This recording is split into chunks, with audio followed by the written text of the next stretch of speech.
트럼프 대통령이 선거 대선 운동하면서 조선업 협력합시다. 지금 미국이 급해요. 우리한테는 절호의 찬스가 온 거예요. 이걸 잘 살려야 돼요. 이 방위 산업에서 지금 갑의 위치에 갈 수 있는 절호의 찬스가 왔어요. 특히 방위비 분담금을 올려달라 이런 얘기했을 때 우리도 이렇게 기여한다. 우리도 미국의 조선업에 투자하고 우리도 기술력 파견도 하고 서로 도움이 된다. 그래서 우리 방위비 분담금 올려달라고 하지 마. 주면 받아야 된다고. 그래서 우리 한국이 제일 부족한 협상 능력이에요.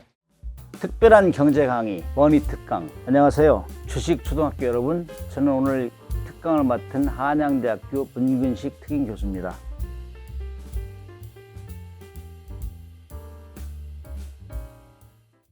정보고3는 제가 이제 승함해보고 한 디젤 잠수함 중에서는 가장 뛰어나요. 저는 독일 잠수함도 타봤고 독일에서 그다음에 네덜란드 잠수함에서는 1개월 이상 타면서 같이 훈련도 해봤고 그다음에 일본 잠수함에도 승선해봤고 호주 잠수함에 승선해봤어요.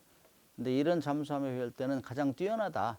특히 이제 이 잠수함 도산안창호급은 조용해요. 조용하기 때문에 왜 그렇게 얘기를 하냐? 독일 잠수함이 그동안 제일 조용하다고 정평이 나 있어요. 제가 이제 배를 이제 독일에서 가져온 1200톤짜리 타봤기 때문에 함장까지 해봤기 때문에 그 다음날 1800톤짜리 조용하다 했는데 요즘 우리 도산안창호하고 훈련하면 우리가 먼저 잡아낸대요. 그러면 조용하다는 거죠. 그래서 그 뛰어나다는 걸 알 수 있고 그다음에 현대 잠수함은 통상 400m 이상 밑으로 들어갈 수 있어야 되는데 그것도 충족하고 핵 잠수함 같은 게 6, 700m씩 들어가요. 그런 것도 있고 그다음에 디젤 잠수함 중에 유일하게 수직 발사관이 있어요. 수직 발사관이라는 건 대량의 이 미사일을 한꺼번에 쏠 수 있다는 장점이 있는 거예요. 그거는 유일하게 있는 것이고 세계. 그다음에 이제 이 배는 이제 추출령에는 리튬 이온 전지에다가 AIP 기능이기 때문에 3주 이상 안 나오고 있어. 지금 도산안창호함이 디젤 잠수함 중에서 세계 최장 기록을 가지고 있어요. 수중에서 안 올라오고 3주 이상 견딘 최장 기록을 가지고 있다. 이런 면에서는 도산안창호함은 디젤 잠수함이 가장 뛰어난 성능을 가지고 있다. 근데 가격은 이제 수출용하고 이제 국내 운용하는 건 좀 틀리겠지만은 그거는 제가 확실히 얘기할 수 없지만은 그 정도로 해서 자부심을 가져도 된다. 저는 그렇게 생각해요.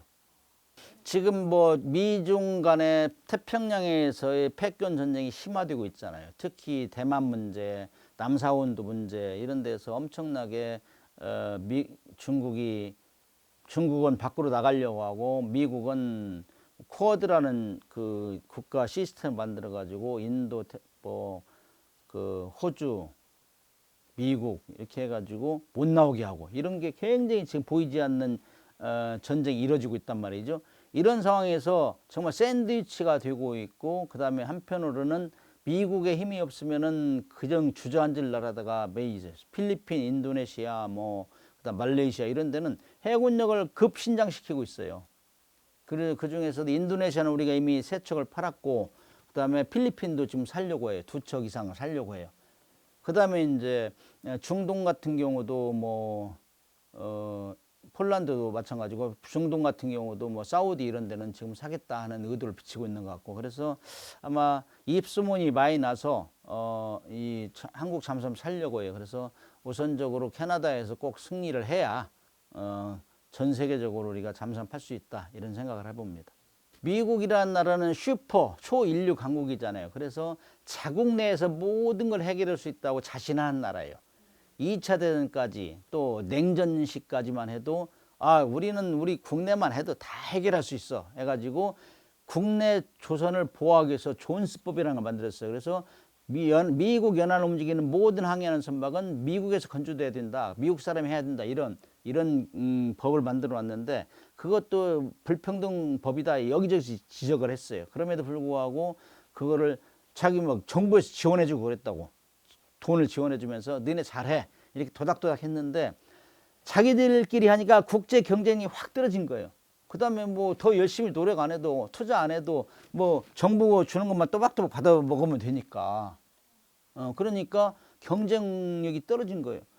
그러다 보니까는 투자도 안 하고 그러니까 확 수준이 떨어진 거예요. 그 다음에 팬데믹을 거치면서 또 기술자가 한 2만 명이 그만뒀대요. 2000년대 들어서.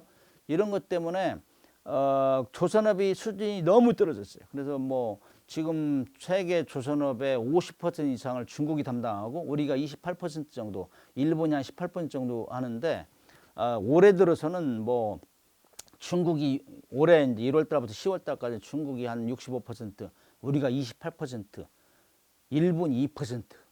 그렇게 조선업 생산 능력이 이렇게 되니까 뭐 겁이 나는 거죠. 지금 뭐 총 세군력에 비교할 때 총 톤수 개념이 있고 막 합쳐가지고 그다음에 함정 척수로 따지는 게 있어요. 그다음에 이제 거기에 들어간 무기가 어느 정도냐 이런 거 가지고 이제 해군력 지수를 따지는데 지금 총 톤수에서는 미국이 아직 앞서는데 총 척수에서는 중국한테 이미 뒤졌어요. 그래 급하지 급하고 그래서 야 이거 중국한테 뒤지면 안 되는데 남사군들 장악하고 중국이 태평양도 하면 우리 먹을 거 없네. 응? 이래가지고 막 초긴장하고 있어요. 그래서 조선업 다시 살립시다 하는데 호응을 안 해. 미국 내에서 호응을 안 해요. 투자하려고. 그다음에 기술자 모으려면 기술자가 다 그만두었어. 그러니까 참 심각하잖아요. 그래서 지금 우리한테 델토르 해군성 장관이 올해 이제 여기 한국에 와가지고 양계 조선을 다 뒤졌어요. 뭐 현대하고 하나오션. 야 깜짝 놀란 거예요. 정말 스마트한 프로그램에 의해서 배가 건조되고 있구나. 그다음에 가격이 싸요. 일단 3분의 1. 우리 뭐 세종대왕 같은 거 뭐 아니 미국 가격으로 하면 우리 뭐 세척을 만들 수 있다. 그 정도 선가가 싼 거예요. 이제 인건비가 싸니까. 그런 것 때문에 초비상 걸려가지고 우리를 이제 일본하고 우리를 좀 활용해서 중국을 능가할 수 있도록 하겠다. 따라잡겠다. 척수해서. 이런 것 때문에 지금 미국이 급해요. 근데 이 트럼프 대통령이 대선 운동하면서 이런 걸 다 보고받았기 때문에 우리한테 이제 조선업 협력합시다. 우리한테는 절호의 찬스가 온 거예요. 이걸 잘 살려야 돼요. 우리가 여태까지 미국에 이제 갑의 위치에 서본 적이 거의 없는데 이 방위 산업에서 지금 갑의 위치에 갈 수 있는 절호의 찬스가 왔어요. 특히 방위비 분담금을 올려달라 이런 얘기했을 때 우리도 이렇게 기여한다. 우리도 미국의 조선업에 투자하고 우리도 기술력 파견도 하고 최근에 들어서 하나오션 같은 데는 미국이 존수를 샀어요. 그럼 우리가 앞으로 투자하겠다는 의지를 강력히 보여준 거잖아요. 그렇기 때문에 서로 도움이 된다. 그렇기 때문에 우리하고 협력을 잘해라. 그 대신 우리 방위비 분담금 올려달라고 하지 마. 그 다음에 우리가 계속 지금 북한이라는 나라는 우리보다 경제력이 50배 뒤지는데 핵무기 만들고 핵잠수함 만들고 하고 있는데 우리는 뭐냐. 미국이 다 해줄 거 아니지 않느냐. 우리도 핵무기를 만들 잠재 능력은 가져야 된다.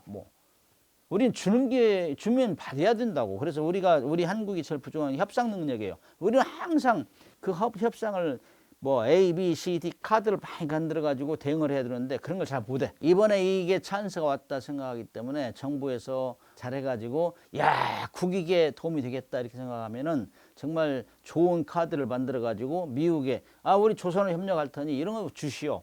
같이 MR로만 하지 말고 MR로 플러스해서 신조 함정도 만들고 그래서 빨리 당신네들 그 함정 숫자 늘리고 그다음에 우리도 일본처럼 핵 잠재 능력을 가지면서 함부로 우리를 무시하지 못하게. 북한은 계속 우리를 핵무기 만들어 누르고 있는데 우리도 숨을 쉬어야 될 거 아니냐. 이런 얘기를 계속하면서 서로 협력을 하면은 좋은 관계가 유지되지 않을까. 그래서 우리는 기회가 왔다 하는 생각을 가지고 온 국민이 정말 같은 마음으로 협력하면은 주고받기에 정말 최고의 외교가 이번에 진행되지 않을까 저는 기대를 합니다. 지금 우리가 이제 2022년도에 방산 수출에서 173억 불을 달성해서 21조. 이거는 정말 온 국민이 놀란 거예요. 깜짝 놀라서 정부에서 국가 전략 산업으로 키우자. 이래가지고 27년대 4대 방산에 들어가겠다. 이 이제 청사진을 제시했어요. 그래가지고 올인하고 있는데 이거는 1등 하는 것보다 1등을 유지하는 게 더 힘들잖아요. 그래서 그걸 어떻게 유지할 것인가. 폴란드가 계속 사준다는 보장도 없어요. 그러나 전반적으로 뚝 지금 세계 정세가 돌아가는 거 보면은 트럼프 대통령이 1차 재임 시에 유럽의 EU 국가들한테 국방비 좀 올려라. 각국은 GDP의 2%를 국방비에 쓰시오. 이렇게 했는데 그때 당시에는 6개국만에 해당됐는데 지금 2023년도에는 나토 국가 32개 국가 중에서 23개국이 세계 국가가 자동으로 올린 거예요. 왜냐? 러시아 우크라이나 전쟁이 일어나니까 남의 일이 아니거든. 그렇게 되면은 올렸다는 얘기는 우리한테는 블루오션이죠. 그러나 이제 누가 잘 되는 걸 못 보잖아 또. 그래서 EU에서 아니 한국의 무기를 너무 많이 사. 응? 우리 EU의 자금률 높이자. 맨 앞에 있는 사람이 서 있는 사람이 마크롱 프랑스 대통령이라고. 그래서 자금률을 높이자. 한국 거 어지간히 사라 해가지고 막 잘 나가다가 K2 전차에서 우리가 노르웨이 살려고 했는데 노르웨이 시험에서 우리가 1등 했어요. 근데 EU에서 평가해가지고 정치적으로 독일 거 샀어. 우리가 비싼데 네오파르드를 샀다고. 이런 현상이 계속 생긴다고. 그래서 자국이 이제 EU권에서 바리케이트를 치는 거예요. 한국 무기 못 들어오게. 근데 그걸 우리 뚫으려면 기술력, 가격을 싸게 해야 되고, 애프터 서비스 잘해줘야 하고, 이런 것들을 해야죠. 그렇게 해서 지속적으로 유지해야 되고, 그 다음에 폴란드는 우리 방산 홍보대사예요. 폴란드가 사줬기 때문에 폴란드도 도와줘야 돼. 폴란드가 다 살 수만 없잖아. 자기도 사가지고 기술이 좀 받아서 생산해서 팔으면 되잖아요. 이런 걸 계속 지원해주면서 한 팀이 돼야지 거의. 그렇게 될 때 아마 이런 걸 유지할 수 있겠고, 그 다음에 시장의 다변화를 구축해야 돼요. 지금은 유럽에서 러시아 우크라이나 전쟁, 뭐 이스라엘 하마스 전쟁, 헤즈볼라 전쟁 이런 것 때문에 계속 무기 소유가 있잖아요. 그러나 전쟁이란 계속 되지 않잖아. 트럼프가 됐기 때문에 끝낸다고 그래요. 근데 트럼프가 대통령이 돼도 끝낼 수가 없는 것이 무기라는 거 하나 개발하면 10년 정도는 걸려요. 이미 폴란드는 시작했잖아요. 다른 나라도 우리한테 루마니아 같은 데 살려고 하는데 이런 나라도 그런 방법을 할건 말이죠. 그럼 우리가 계속 10년 이상 또 지원을 해줘야 되고. 그러나 거기에 족하지 않고 중동, 아프리카는 잠재 또 전쟁이 촉발될 수 있는 국가란 말이죠. 그래서 중동 쪽으로 지금 많이 이제 움직이고 있는데 폴란드에는 K9 자주포, K2 전차, FA 공격, 50 공격기 이런 걸 많이 팔았단 말이죠. 엄청나게 팔았단 말이에요. 근데 중동에서는 최근에 중동은 이 미사일 전쟁이 많이 있잖아요. 사막이기 때문에. 그렇기 때문에 미사일 전쟁이 있어서 천궁, LIG 천궁이 지금 거의 10조 원이 넘었어요. 그 사우디, UAE, 사우디, 이라크까지. 이런 거 엄청난 게 엄청난. 그래서 이렇게 시장을 다변화하지 않으면 그게 이어질 수 없다. 그 다음에 이집트 같은 경우도 K9 자주포를 지금 주문하고 있고, 그래서 K9 자주포 같은 경우는 지금 방산 시장에서 BTS를 정도 얘기할 수 있어. 50% 이상을 점유하기 때문에. 그래서 그런 상황이 되다가 이제 함정 수출마저 지금 뭐 미국에서 조선업을 같이 하다 보니까 함정 수출로 이제 이동하고 있다고. 그래서 K9 자주포 400대가 잠수함 한 척이에요. 가격이.